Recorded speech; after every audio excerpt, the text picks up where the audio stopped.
Hello আসসালামু আলাইকুম, welcome back to my YouTube channel. আজকে আপনাদের সাথে শেয়ার করেছি চিকেন চিজ পাস্তা। আর রেসিপিটি আপনারা ঈদ স্পেশাল হিসেবেও রান্না করে নিতে পারেন। যেহেতু সামনেই রমজানের ঈদ, আপনারা চাইলে এই রেসিপিটি ঝটপট তৈরি করে নিতে পারবেন। আর স্কুলের টিফিনের জন্য বাচ্চাদেরকেও দিতে পারেন। রেসিপিটি খুবই লোভনীয় ও স্পাইসি, খেতেও কিন্তু অনেক মজার। আর চিজ পাস্তা তৈরি করার জন্য প্রথমেই পাস্তা সিদ্ধ করে নিতে হবে। এর জন্য কড়াইয়ে আগে থেকে পানি ফুটে তার মধ্যে সামান্য তেল আর লবণ দিয়ে পাস্তাগুলো ভালো করে সিদ্ধ করে নিব। পাস্তাগুলো একটু নেড়ে চেড়ে ভালো করে মিশিয়ে তারপর ঢাকনা দিয়ে ঢেকে দেব 5 মিনিটের জন্য। 5 মিনিট পর ঢাকনা খুলে তারপর আবারও খুন্তি দিয়ে নেড়ে চেড়ে দেব। আর একটু টেস্ট করে দেখব যে পাস্তাগুলো সিদ্ধ হয়েছে কিনা। আর পাস্তাগুলো একেবারে সিদ্ধ করে নেওয়া যাবে না, 99% সিদ্ধ করে তারপর ভালো করে ঠান্ডা পানি দিয়ে ধুয়ে ছেঁকে নিতে হবে।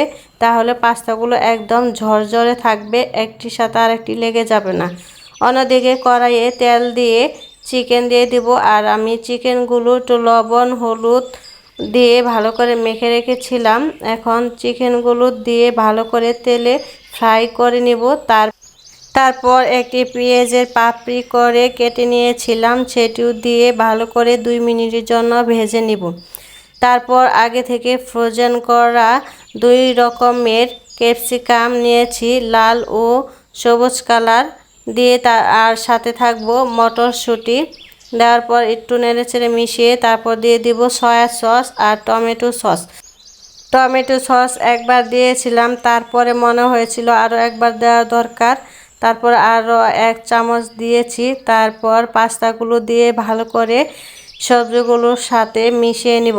মেশানো এই পর্যায়ে দিয়ে দিব নুডলসের মশলা আর কালো গোলমরিচের গুঁড়া দিয়ে তারপর আবার একটু নেড়েচেড়ে ভালো করে মিশিয়ে নেওয়ার পর দিয়ে দিব চিজ দেওয়ার পর আরও 2 মিনিটের জন্য ভালো করে নেড়ে চেড়ে পাস্তাগুলো ভেজে নিব। আর এ পর্যায়ে পাস্তাগুলো কিন্তু একদম ঝরঝরে হয়েছে, আর একটি আরেকটির সাথে কিন্তু কোনো রকম লেগে যায় নাই। ব্যাস হয়ে গেল চিকেন চিজ পাস্তা। রেসিপিটি কিন্তু অনেক লোভনীয় ও স্পাইসি হয়েছে। আর সামনে ঈদ, আর এই ঈদ উপলক্ষে আপনারা বাসায় এভাবে চিকেন চিজ পাস্তা বানিয়ে নিতে পারেন। খুবই মজাদার একটি রেসিপি, বা বাচ্চার টিফিনের জন্য বানিয়ে দিতে পারেন। আর রেসিপিটি যদি ভালো লাগে একটি লাইক দিবেন। আজ এ পর্যন্তই, চলে আসব নতুন কোনো রেসিপি নিয়ে। ততক্ষণ পর্যন্ত ভালো থাকবেন। আল্লাহ হাফেজ।